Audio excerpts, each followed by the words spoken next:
जय श्री गणेशाय नमः। ओम नमः शिवाय। नमस्कार दोस्तों, मैं विनीता, आपका मेरे चैनल में स्वागत है। आज हम सोमवार व्रत कथा कहेंगे। दोस्तों, सोमवार व्रत कथा 3 प्रकार की होती है। साधारणतः जो 12 मासी सोमवार व्रत रखते हैं, प्रदोष व्रत कथा और 16 सोमवार व्रत कथा। आज हम साधारणतः जो 12 मासी सोमवार का व्रत रखते हैं, वो वाली कथा आज हम कहेंगे। सोमवार का व्रत दिन के दूसरे तीसरे पहर तक होता है। व्रत में फलाहार या पारण का कोई नियम नहीं है, किंतु यह आवश्यक है कि दिन रात में केवल एक समय भोजन करना चाहिए। सोमवार के व्रत में शिव जी पार्वती का पूजन करना चाहिए। शिव पूजन के पश्चात ही कथा सुननी चाहिए। सबसे पहले मैं आपसे रिक्वेस्ट करना चाहूँगी, प्लीज़ मेरा चैनल सब्सक्राइब कर लीजिए, लाइक कीजिए, शेयर कीजिए। आपका सपोर्ट बहुत ज़रूरी है। एक साहूकार था जिसके घर किसी प्रकार की कमी नहीं थी, परंतु उसको दुख था, उसके कोई पुत्र न था। वह इसी चिंता में रात दिन रहता और पुत्र की कामना के लिए प्रति सोमवार को शिव जी का व्रत और पूजन करता था। सायंकाल शिव मंदिर में जाकर के शिव जी का दीपक जलाया करता था।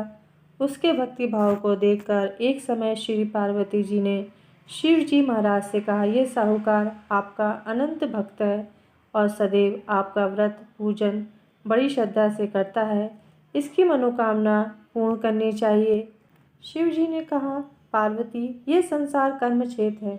जैसे किसान खेत में जैसा बीज बोता है वैसा ही फल काटता है, उसी तरह से इस संसार में जैसा करते हैं वैसा ही फल मिलता है। पार्वती जी ने अत्यंत आग्रह से कहा, महाराज, आप ये आपका भक्त है और यदि इसको किसी प्रकार का कोई दुख है तो उसको अवश्य दूर करना चाहिए, क्योंकि आप सदैव अपने भक्तों पर दयालु हैं, उनके दुख को दूर करते हैं। यदि आप ऐसा ना करेंगे तो मनुष्य क्यों आपके लिए व्रत करेंगे।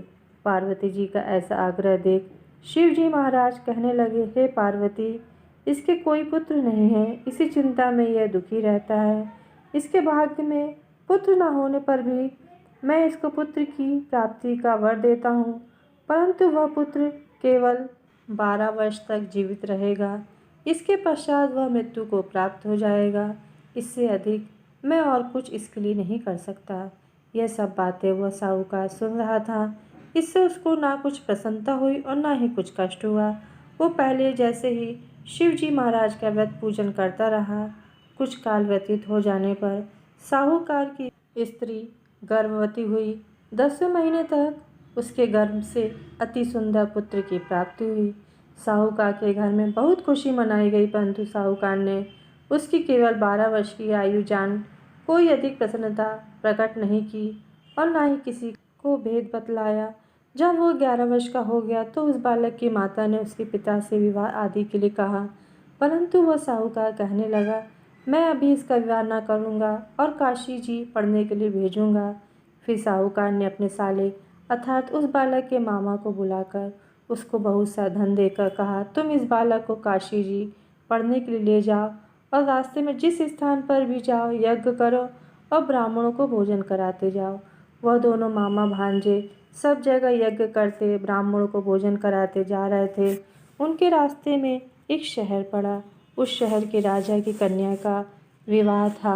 दूसरे राजा का लड़का जो विवाह कराने के लिए बारात लेकर आया था, वो एक आंख से काना था।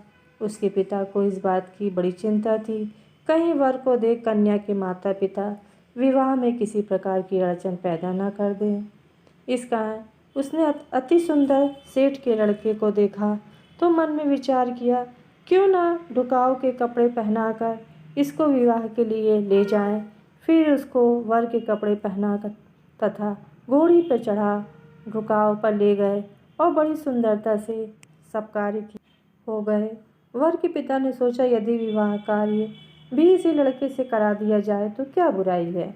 ऐसा विचार कर लड़के और उसके मामा ने कहा, यदि आप फेरों और कन्यादान का काम भी करा दें तो आपकी बड़ी कृपा होगी, हम इसके बदले में बहुत कुछ धन देंगे। इन्होंने स्वीकार कर लिया और विवाह कार्य भी बहुत अच्छी तरह से हो गया। परंतु जिस समय लड़का जाने लगा तो उसने राजकुमारी की चुनरी के पल्ले पर लिख दिया कि तेरा विवाह तो मेरे साथ हुआ है, परंतु जिस राजकुमार के साथ तुमको भेजेंगे वह एक आँख से काना है। मैं तो काशी जी पढ़ने जा रहा हूँ। उस राजकुमार ने जब चुनरी पर लिखा ऐसा पाया तो उसने राजकुमार के साथ जाने से मना कर दिया और कहा, मेरा पति नहीं है, मेरा विवाह इसके साथ नहीं हुआ है, मेरा पति तो काशी जी पढ़ने गया है। राजकुमारी के माता पिता ने अपनी कन्या को विदा नहीं किया और बारात वापस चली गई। उधर वह सेठ का लड़का और उसका मामा काशी जी पहुँच गए। वहीं जाकर उन्होंने यज्ञ करना और लड़के से पढ़ना शुरू कर दिया। जब लड़के की आयु 12 साल की हो गई तब एक दिन उन्होंने यज्ञ रचा रखा था कि लड़के ने अपने मामा से कहा, मामा जी आज तो मेरी तबीयत ठीक नहीं है। मामा जी ने कहा, अंदर जाकर सो जाओ। लड़का अंदर जाकर सो गया। थोड़ी देर में उसके प्राण निकल गए।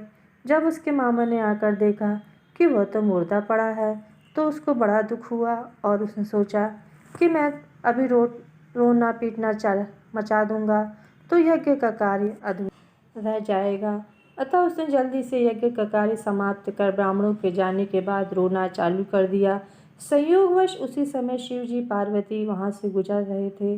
पार्वती जी कहने लगी, महाराज कोई दुखिया रो रहा है, इसके कष्टों को दूर करो। तब शिव जी बोले, इसकी आयु इतनी ही थी सो भोग चुका है।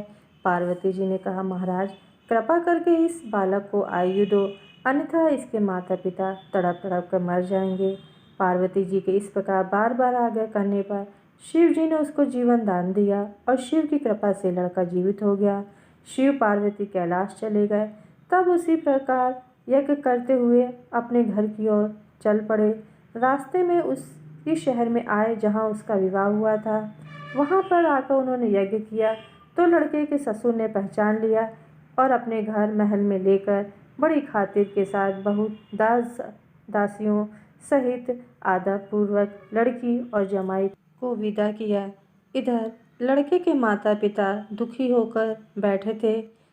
उन्होंने ये प्रण कर रखा था कि हमारा पुत्र यदि सकुशल घर वापस आएगा तो नीचे उतर जाएंगे, अन्यथा छत से गिरकर अपने प्राण खो देंगे। इतने में उस लड़के के मामा ने जाकर ये समाचार दिया कि आपका पुत्र आ गया है, परंतु उनको विश्वास नहीं हुआ। तब उसके मामा ने शपथ पूर्वक कहा कि आपका पुत्र अपनी पत्नी के साथ बहुत सारा धन साथ में लेकर आया है।